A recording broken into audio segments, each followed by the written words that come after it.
अस्सलाम वालेकुम दोस्तों, ड्रामा सीरियल मोहरा की आने वाली साहब बहुत दिलचस्प और धमाकेदार होती जा रही है।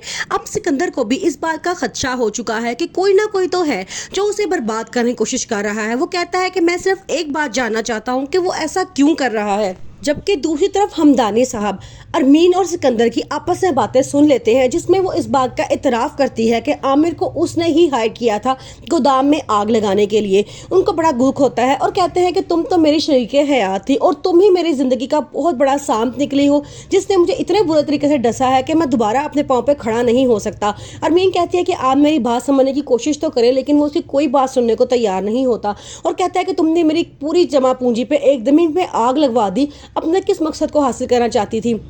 अब अरमीन हमदानी साहब की नज़रों से गिर चुकी है। अलीज़े बड़ा खुश होती है। अरमीन को यकीन हो जाता है कि उस वक्त हमदानी साहब को वहाँ लेके आने वाली अलीज़े ही थी। वो अलीज़े से पूछती है कि कौन हो तुम, तो आगे से अलीज़े उन्हें कहती है कि मैं आप लोगों की ज़िंदगियों पर लगने वाली वो दीमक हूँ जो आप लोगों की पूरी इमारत की दीवारों को आहिस्ता आहिस्ता चाट जाएगी और बहुत जल्द ये दीवारें गिर जाएंगी और आपका पूरा घर बर्बाद हो जाएगा। वो कहते हैं कि तुम ऐसा क्यों कर रही हो, लेकिन अलीज़े कहती है कि मैं आपको वजह नहीं बता सकती। सिकंदर जब आमिर साहब को फार्म हाउस में कत्ल करवाता है तो वहाँ पे अलीज़े एक मोबाइल फ़ोन रख देती है और पुलिस को उसका नंबर दे देती है। जब पुलिस कॉल करती है और वहाँ पे पते में पहुँचती है तो पता चलता है कि वहाँ पे अंदर एक मर्डर हो जाता है, जिसको वो अस्पताल पहुँचाया जाता है। अब सिकंदर तक पुलिस पहुँच जाती है और कहती है कि आपका फार्म हाउस था, यहाँ पे कत्ल हो रहा है और आपको पता ही नहीं चला।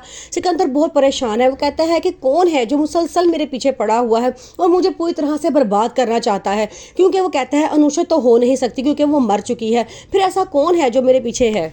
वो अपनी मम्मा से कहता है कि ये लड़की हमेशा मुझसे एक कदम आगे रही है। मैं जो प्लान करता हूँ वो मुझसे आगे जाके उस प्लान को नाकाम बना के मेरे खिलाफ उल्टा प्लान करती है, जिसमें मैं कभी कामयाब नहीं हो सका। ये बात सुनकर उसकी मम्मा बड़ा परेशान होती हैं और कहती हैं कि अब हमें अलीज़े की हर हरकत पे नज़र रखनी होगी। सिकंदर अब अलीज़े पे पूरी नज़र रखे हुए है क्योंकि उसका सोचना ये है कि अनुषा का कोई भाई नहीं था, उसकी सिर्फ एक ही बहन थी। वो कह रहा है कि वो बहन कहाँ है, मुझे उसका सुराग लगाना है। सिर्फ मुझे एक दिन की मोहलत मिल जाए तो मैं उसका सुराग भी लगा लूंगा।